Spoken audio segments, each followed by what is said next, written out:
Amrit Bharat station योजन रे सारा देश में 508 रेल स्टेशन रूपांतरण शिलान्यास करुछंती प्रधानमंत्री नरेंद्र मोदी।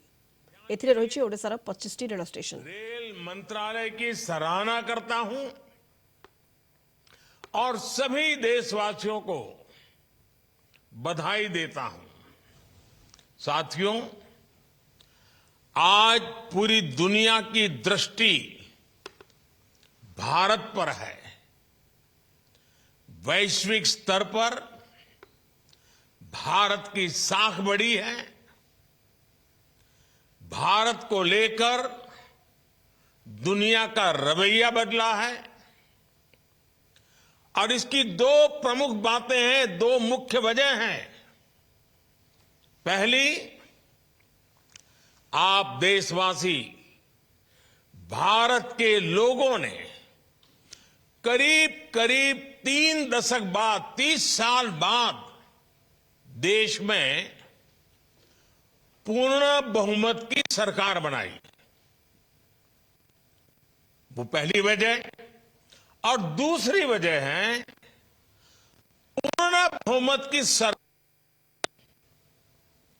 उसी स्पष्टता के साथ जनता जनार्दन की उनकी भावना का आदर करते हुए बड़े बड़े निर्णय लिए, चुनौतियों के स्थायी समाधान के लिए अविरत काम किया। आज भारतीय रेलवे भी इसका प्रतीक बन चुकी है। बीते वर्षों में रेलवे में ही जितना काम हुआ है, उसके आंकड़े, उसकी जानकारी हर किसी को प्रसन्न भी करती है, हैरान भी कर देती है।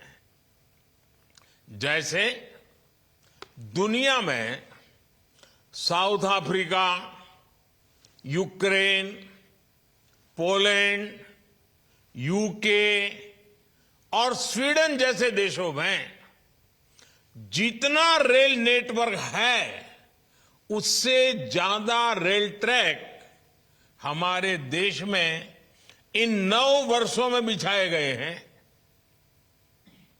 आप कल्पना करिए स्केल। साउथ कोरिया, न्यूजीलैंड और ऑस्ट्रेलिया जैसे देशों का जितना रेल नेटवर्क है, उससे ज्यादा ट्रैक भारत ने अकेले पिछले साल बनाए हैं। एक साल में भारत में आज आधुनिक ट्रेनों की संख्या भी तेजी से बढ़ रही है। आज देश का लक्ष्य है कि रेलवे की यात्रा हर यात्री के लिए, हर नागरिक के लिए सुलभ भी हो और सुखद भी हो। अब ट्रेन से लेकर स्टेशन तक आपको एक बेहतर, एक उम्दा से उम्दा एक्सपीरियंस देने का प्रयास है। प्लेटफॉर्म्स पर बैठने के लिए बेहतर सीटें लग रही हैं, अच्छे वेटिंग रूम बनाए जा रहे हैं। आज देश के हजारों रेलवे स्टेशनों पर मुफ्त वाईफाई की सुविधा है। हमने देखा है इस मुफ्त इंटरनेट का कितने ही युवाओं ने लाभ उठाया है। पढ़ाई करके वो अब बहुत कुछ अपने जीवन में सिद्धियां प्राप्त कर चुके हैं। साथियों, ये इतनी बड़ी सिद्धियां हैं, जिस प्रकार से रेलवे में काम हुआ है, किसी भी पीएम का मन कर जाएगा कि इनका जिक्र 15 अगस्त को लाल किले से करें। और जब 15 अगस्त सामने है तो मन बहुत ही लालायित होता है कि उसी दिन इसकी चर्चा करूं। लेकिन आज ये इतना विराट आयोजन हो रहा है, देश के कोने कोने से लोग जुड़े हैं, इसलिए मैं अभी ही इस बात पर इतने विस्तार से चर्चा कर रहा हूं। साथियों, रेलवे को हमारे देश की लाइफलाइन कहा जाता है, लेकिन इसके साथ ही हमारे शहरों की पहचान भी शहर के रेलवे स्टेशन से जुड़ी होती है। समय के साथ ये रेलवे स्टेशन अब हार्ट ऑफ द सिटी बन गए हैं। शहर की सारी प्रमुख गतिविधियां रेलवे स्टेशनों के आसपास ही होती हैं। स्टेशनों को शहर और राज्यों की पहचान से जोड़ने के लिए वन स्टेशन वन प्रोडक्ट योजना भी शुरू की है। इससे पूरे इलाके के लोगों को, कामगारों और कारीगरों को फायदा होगा, साथ ही जिले की ब्रांडिंग भी होगी। साथियों, आजादी के अमृत काल में देश ने अपनी विरासत पर गर्व का भी संकल्प लिया है। ये अमृत रेलवे स्टेशन उसके भी प्रतीक बनेंगे, हमें गर्व से भर देंगे। इन स्टेशंस में देश की संस्कृति और स्थानीय विरासत की झलक दिखेगी। जैसे जयपुर रेलवे स्टेशन में हवा महल, आमेर फोर्ट जैसी राजस्थान की धरोहरों की झलक होगी। जम्मू कश्मीर का जम्मू तवी रेलवे स्टेशन प्रसिद्ध रघुनाथ मंदिर से प्रेरित होगा। नागालैंड के दिमापुर स्टेशन पर वहां की 16 जनजातियों की लोकल वास्तुकला दिखाई देगी। हर अमृत स्टेशन शहर की आधुनिक आकांक्षाओं और प्राचीन विरासत का प्रतीक बनेगा। देश के विभिन्न ऐतिहासिक स्थलों और तीर्थ स्थानों को जोड़ने के लिए इन दिनों देश में एक भारत गौरव यात्रा ट्रेन, भारत गौरव टूरिस्ट ट्रेन भी चल रही है। शायद आपके ध्यान में आया होगा, उसको भी मजबूती दी जा रही है। साथियों, किसी भी व्यवस्था को ट्रांसफॉर्म करने के लिए जरूरी होता है कि हम उसके पोटेंशियल को पहचानें। भारतीय रेल में तो ग्रोथ को रफ्तार देने का अपार पोटेंशियल है। इसी सोच के साथ बीते 9 वर्षों में हमने रेलवे में रिकॉर्ड इन्वेस्टमेंट किया है। इस साल के रेलवे को 2.5 लाख करोड़ रुपए से ज्यादा का बजट दिया गया है। ये बजट 2014 की तुलना में 5 गुना ज्यादा है। आज एक होलिस्टिक सोच के साथ रेलवे के समग्र विकास के लिए काम हो रहा है। इन 9 वर्षों में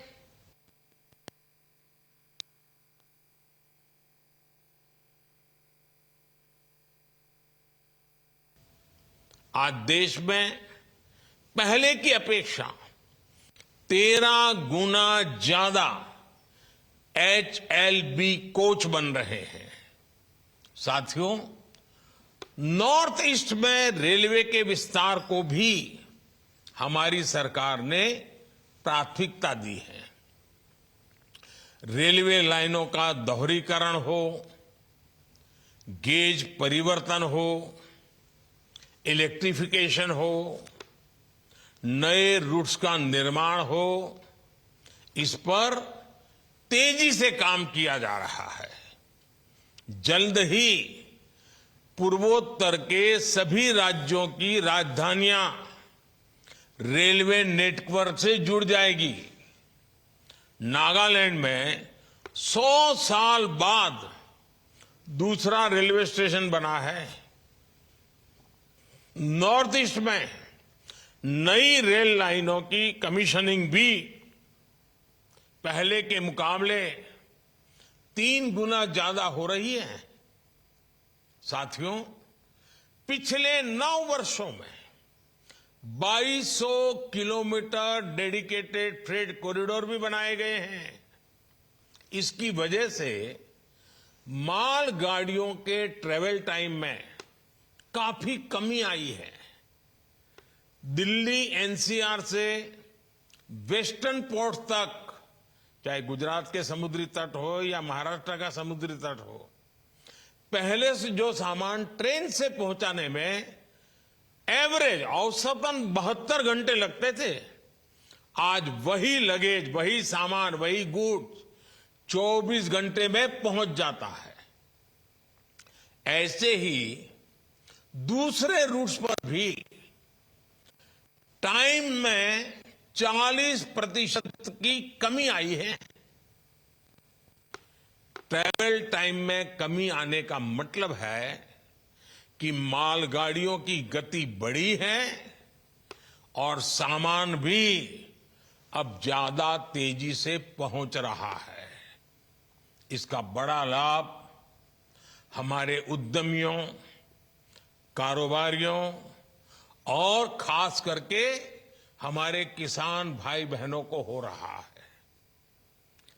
हमारी फल सब्जियां अब ज्यादा तेजी से देश के एक कोने से दूसरे कोने तक जा रही है।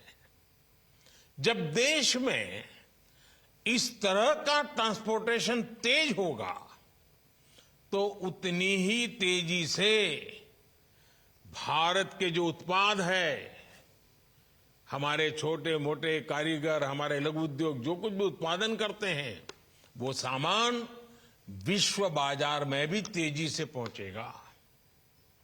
साथियों, आप सभी ने देखा है कि पहले रेलवे ओवरब्रिज का कम होने के कारण कितनी दिक्कतें आती थी।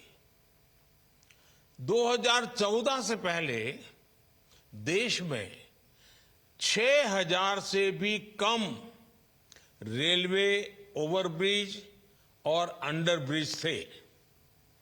आज ओवरब्रिज और अंडरब्रिज की ये संख्या 10,000 से ज्यादा हो गई है। देश में बड़ी लाइन पर मानव रहित क्रॉसिंग की संख्या भी 0 हो चुकी है। रेलवे और रेलवे प्लेटफॉर्म पर यात्री सुविधाओं के निर्माण में आज बुजुर्गों की, दिव्यांगजनों की जरूरतों का विशेष ध्यान रखा जा रहा है। साथियों, हमारा जोर भारतीय रेलवे को आधुनिक बनाने के साथ ही पर्यावरण फ्रेंडली बनाने पर भी है। बहुत जल्द भारत के 100% रेल ट्रैक्स इलेक्ट्रिफाइड होने जा रहे हैं। यानी कुछ ही वर्षों में भारत की सारी ट्रेनें सिर्फ बिजली से चला करेगी। इससे पर्यावरण की कितनी बड़ी मदद होगी, आप अंदाजा लगा सकते हैं। 9 वर्षों में सोलर पैनल से बिजली बनाने वाले रेलवे स्टेशनों की संख्या भी 1200 से ज्यादा हो गई है। लक्ष्य यही है कि आने वाले समय में सभी स्टेशन ग्रीन एनर्जी बनाएं।